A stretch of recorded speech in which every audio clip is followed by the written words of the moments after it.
In this video, I will be sharing my own personal stories and experiences with you regarding the subject of ADHD, Attention Deficit Hyperactive Disorder.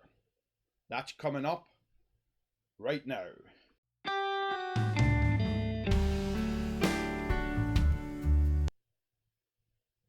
ADHD, Attention Deficit Hyperactive Disorder. Now, what is it? I did a little video on my other channel about that. Now, some of you watching may have seen that already, but if you're watching this and you haven't seen it and you want to check it out, I'll leave a little card up here in the top corner, around here somewhere, so you can check that out. But long story short, it's a neurological disorder, and there's a number of symptoms involved with it. Like with all neurological disorders, it's quite a wide spectrum, and some of the symptoms do have similarities with other neurological disorders. So I must make this point clear. If you're watching this, don't automatically assume, oh my god, I've got ADHD, because not necessarily. It could be a completely different thing altogether, or it might not be any neurological disorder. But I'm not the guy to confirm that or tell that for you. So if you're coming to this channel to try and get medical advice or a diagnosis, it's the wrong channel. I'm not that guy. I'm just a guy on YouTube explaining my experiences with mental health. Anyway, how it affects me. Now, you might have noticed already within the first couple of minutes, and this goes towards the inattentive side of ADHD, I have difficulty sitting still. I have a very short attention span and I'm easily distracted, and you probably just saw me glance out that window there. I was trying to make it subtle, but you've probably seen the eyes going, yeah, I'm looking. Short attention span, easily distracted. Also, because of that, it can also affect my memory, but again, that can play into a lot of things. So if you've got bad memory, don't automatically assume that it's ADHD. It could be any number of things. And I ramble on, which plays more into the hyperactive side, but we'll come to that in a minute. I've got a short attention span, and I've have difficulty concentrating because of that, and it's cost me a lot of problems, especially at school. And I'm doing another video regarding the school system. It's a completely different conversation for another time, and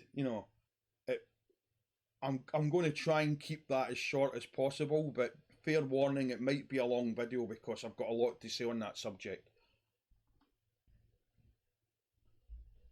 So yeah, the inattentiveness and forgetfulness and so on and so on and so on and so on, they all play into that, and it can be quite difficult to concentrate in a very short attention span.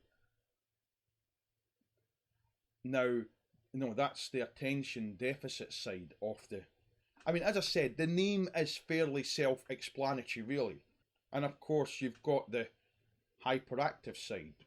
You may have noticed I have difficulty sitting still. I fidget a lot.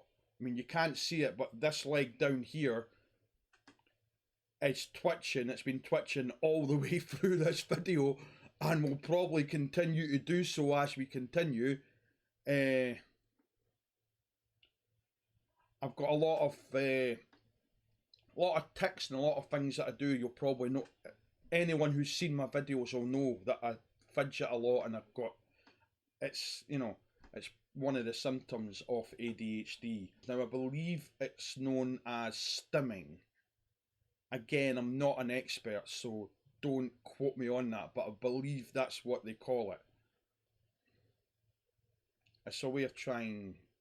I suppose it's a comforting thing, but it's very difficult to explain. I also talk a lot, and I talk really fast. or too slow.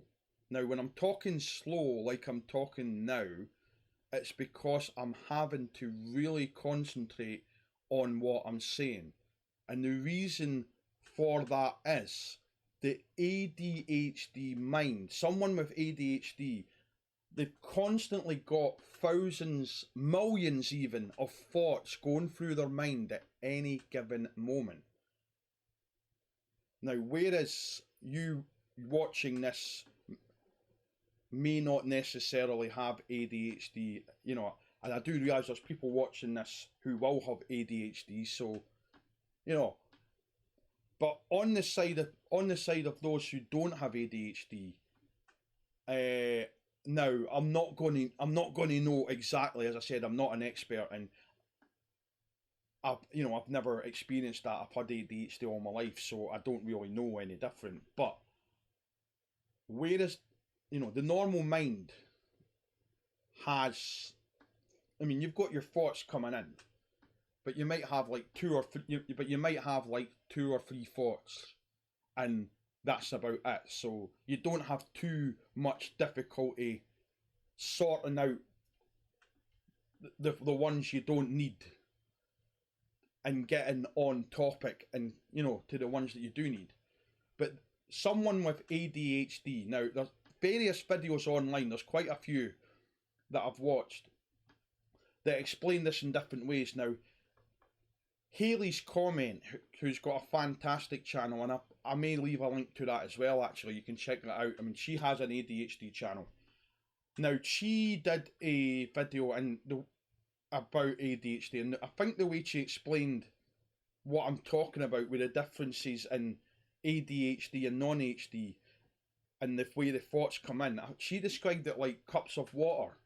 Well, my description to that is quite similar. Think of it like two taps flowing with water. One representing the non-ADHD mind, and the other representing a mind with ADHD. Now, the tap that's flowing with the water, that's your thoughts.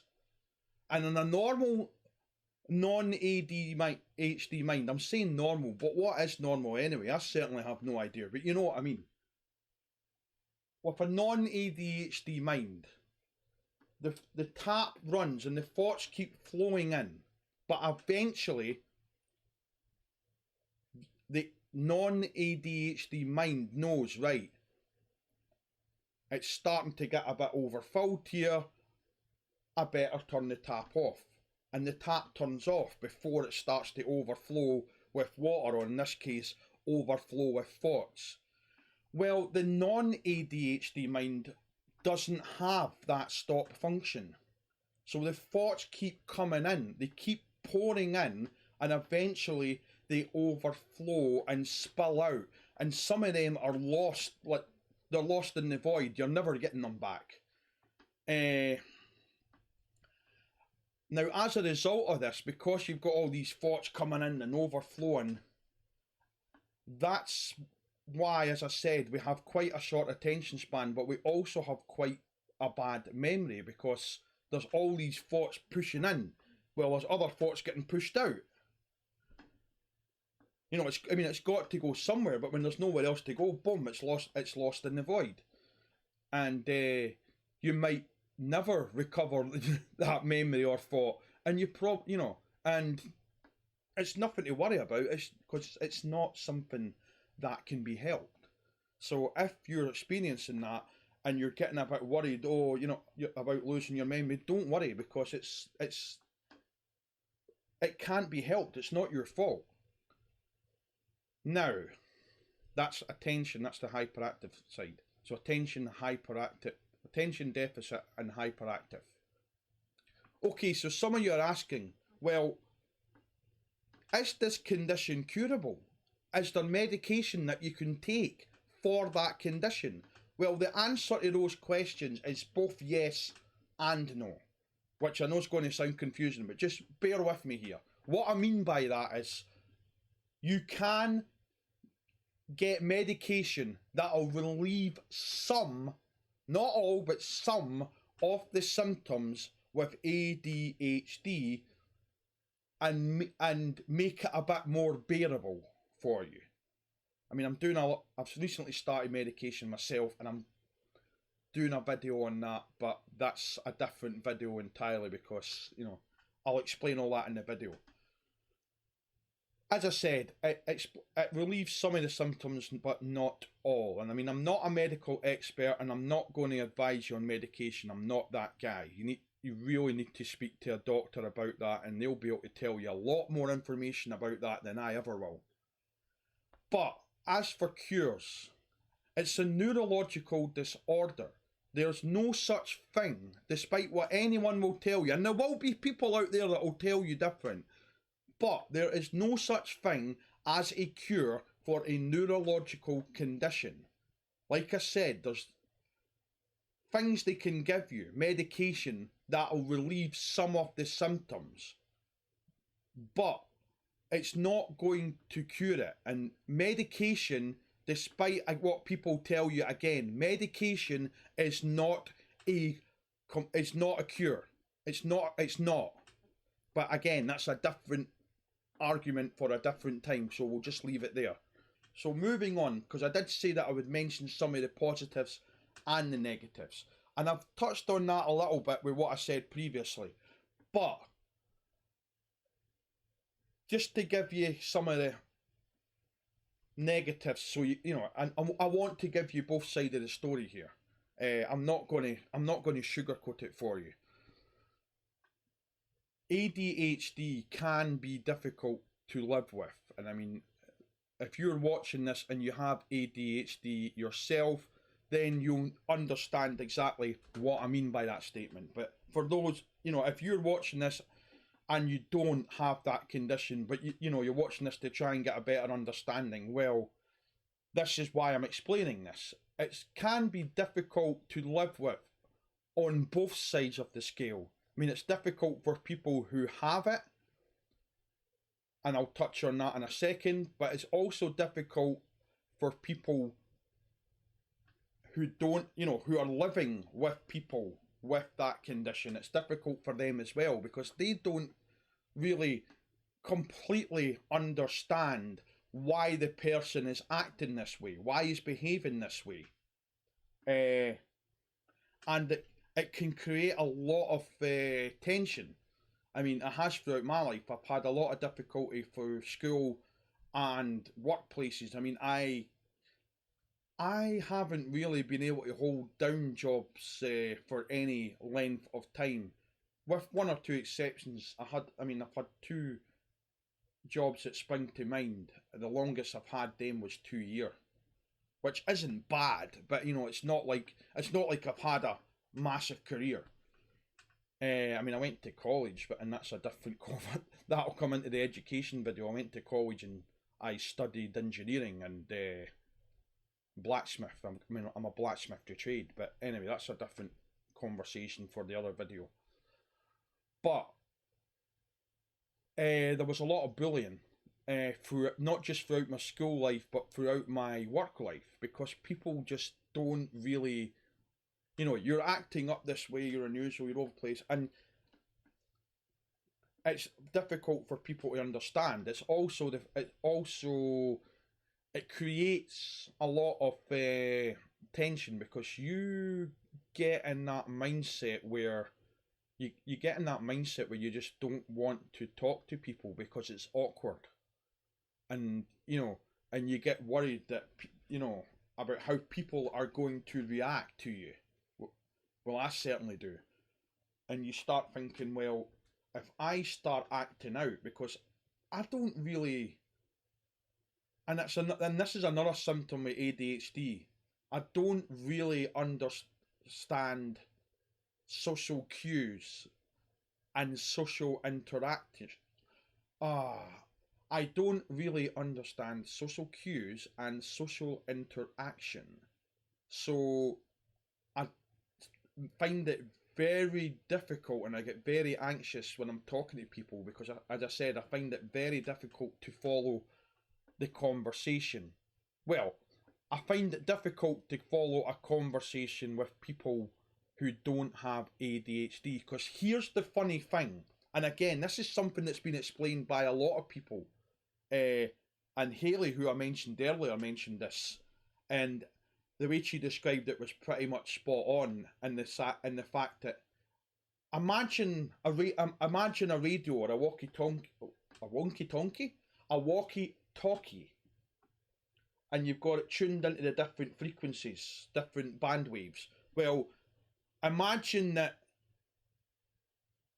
you've got one band wave which is people without ADHD, and then you turn the dial to a different band wave, and on that band wave you have ADHD. Now, if I'm talking to someone who doesn't have ADHD, because they're not on that band wave, it's a bit confusing, and they'll be, you know, I ramble off, I go off the point, I go off on my wild tangents, and I might eventually get back on point, but it could take a long time.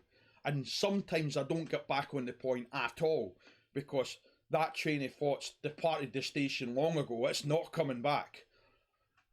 But yes, it's very confusing and they get quite baffled. But someone else with ADHD, because their brain's on the same wavelength, they can pick up on my tangents and I'll pick up on theirs. And we can even follow that conversation. So I might start talking, like, for instance, about YouTube, and then I'll wander off onto, I don't know, unicorns.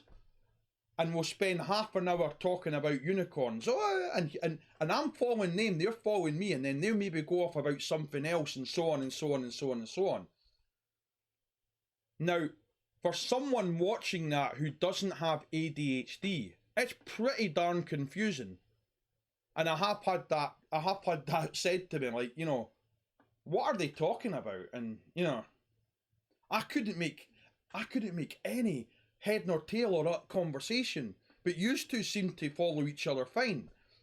It's the most bizarre thing I've ever seen, etc. I've had comments like that. But it's not for us. It's perfectly normal, because, again, we're on that wavelength. It's hard to describe. But yes, watching two people with ADHD having a conversation, yeah,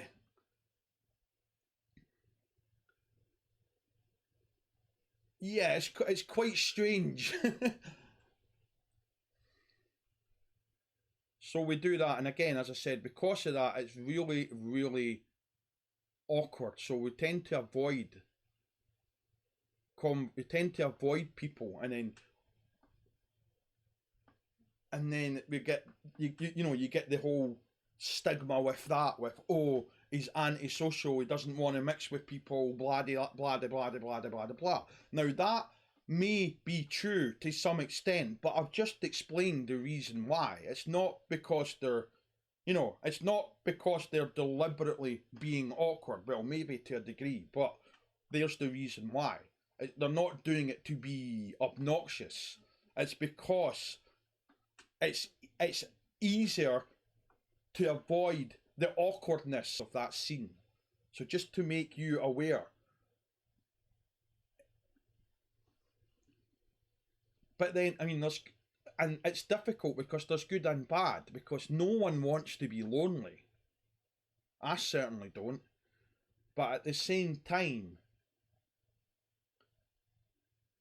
it's difficult when someone has difficulty with communication. So just to make you understand, and it may differ from person, because every person's different, but me personally, I'm quite happy to have someone come up and start a conversation with me. In fact, I would prefer that they do, because I like to have a conversation. But at the same time, as I just explained, that actually holding a conversation is difficult, because I flutter between many things, and a lot of people get confused. And to get to the point I was trying to make in between my rambling, I do apologise, I might cut some of this. As a result of that, I haven't had many friendships or relationships as a result of that, because people just don't understand. And I know that And I don't mean that as a, woe is me, nobody understands. I'm not that guy. I'm just explaining how it is, you know, because they don't really understand and because there's not a lot taught about it, especially from my generation. Excuse me. Especially from my generation. I'm from that generation where there wasn't a lot known about mental health or mental health conditions. So, as a result, a lot of it was blamed on other things, or because I'm not saying they didn't know anything. They did, of course they did. But it was often blamed on other things, or they didn't really know how to deal with it because they didn't have the facilities in place. And of course, there was also been the stigma throughout the years, and there's still that stigma now, that people with mental health conditions, not just ADHD, but all mental health conditions, and the same goes for people with disabilities, there's the same sort of stigma that, you know, they're broken, there's something wrong with them, they're stupid, they're this, they're that. And there's some very, very hurtful people out there, and I'm sure you can imagine where I'm going with that one, so I don't really need to explain that. And it's wrong. It's wrong on so many levels. We need, and that's the reason I'm doing this channel. That's the reason I'm doing this video. And that's the reason I'm doing these videos even. And because I feel that I need to make that point clear. That it's okay to not be okay. It's okay to be just that little bit different. And we need to get away. There's far too much of it. This whole stigma with mental health, disabilities, skin colour, hair colour. There is far too much stigma and prejudice in this world. And we need to step away from that. We need to learn to respect each other. So that's what I'm asking you watching this. I'm asking you, not just to help spread this message that I'm making here, but just at least try to be a little bit more tolerant and a little bit more understanding, and try and remove these stigmas and just be nice to each other, respect each other. It's a great big world out there full of beautiful things. Why ruin that by being hateful? And why ruin that for other people? No, don't do that. Respect each other. Be kind to each other. And then we can all remove that stigma of living with mental health.